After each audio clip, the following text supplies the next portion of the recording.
The standard window in new construction is going to come with an installation flange, and you turn around and every inch, or I think it's every inch, you go through there and you're running a bead of silicone, you come through there and you nail off that window. Well, some of the windows do not have that flange, and so it can be difficult. You can be left with trying to drill into an aluminum frame or a wood frame for that matter, whatever it happens to be made out of.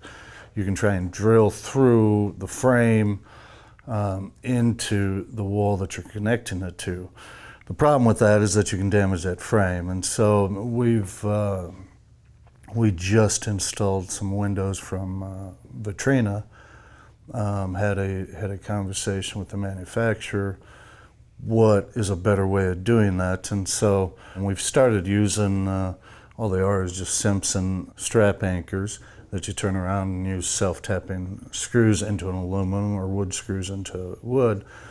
But then you're doing it on the underside of that window, and then it comes on out into your sill, and then you can fasten it in a very, very strong, pretty economic, and in my opinion, make a better end product.